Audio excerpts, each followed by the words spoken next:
হয়, মই বৰ্তমান উপস্থিত আছোঁ গোৱামুখ ৰাজচক্ৰৰ অন্তৰ্গত নাহৰবাৰী গাঁও পঞ্চায়তৰ টিঙি গাঁৱত মই বৰ্তমান উপস্থিত আছোঁ আৰু ক'ব লাগিব যে কৃত্ৰিম বানপানীত ডুব গৈছে শতাধিক ঘৰ আৰু গোটেই পৰিৱেশটো মোৰ ভিডিঅ' জাৰ্নেলিষ্ট পিংকুৱে দেখুৱাব যে এনেদৰে দেখা গৈছে চাংঘৰসমূহ এনেদৰে পানীত ডুব গৈছে, কৃত্ৰিম বানপানীত ডুব গৈছে আৰু ইয়াৰ স্থানীয় ব্যক্তিসকল আছে আৰু তেখেতসকলৰ পৰা মই অকণমান মন্তব্য ল'বৰ কাৰণে চেষ্টা কৰিম যে দাদা কেতিয়াৰ পৰা এই কৃত্ৰিম বানপানী হৈছে অকণমান ক'ব নেকি আমাক?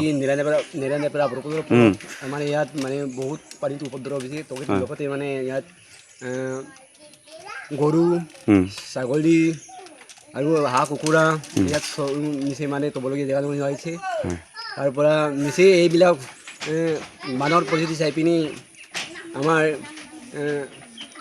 কি কৈছিলে এটা অনুদান আৰু লগতে প্ৰশাসনক অনুৰোধ জনাইছোঁ এই পানীটো য'ত নেকি পানী যাব লাগে তাত যাবলৈ দি পিনি আৰু প্ৰশাসনে এইটো সহায় কৰিব বুলি আশা ৰাখিছোঁ।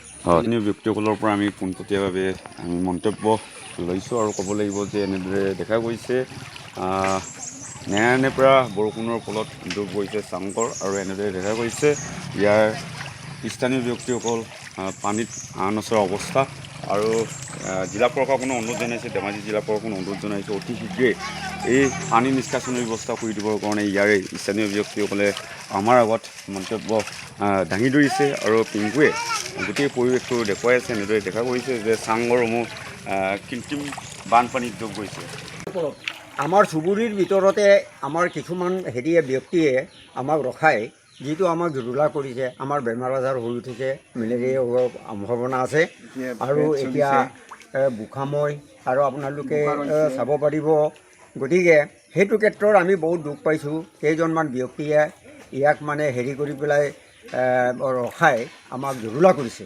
গতিকে তেওঁলোকক অনথি পলমে গতিকে এইটো চুবুৰীটো বা হেৰিটোৰ মধ্যস্থতা কৰিবৰ কাৰণে কৰ্তৃপক্ষ তথা প্ৰশাসনিক দিশৰ পৰা আমাক সহায় কৰিব লাগিব আৰু অদূৰ ভৱিষ্যতলৈ সেইটো চেনেল কটাৰ ব্যৱস্থা আমাক কৰি দিব লাগিব। অন্যথাই আমাৰ বহুত বিপদৰ সন্মুখীন হোৱাৰ আমাৰ আশংকা আছে। গতিকে এই চেনেল কাটোতে কিছুমানে ৰখাইছে আৰু তেনেকৈ মাৰপিটো হৈছে। গতিকে এইবিলাক যাতে যেন কৰিব নালাগে, সংঘাত থাকিব নালাগে।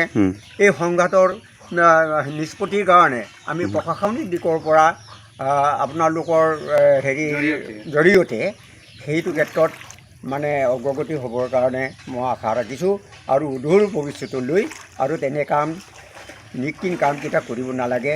ৰাইজে অকলে জীয়াই থকাৰ আমাৰ সম্বলটো এইটোৱে।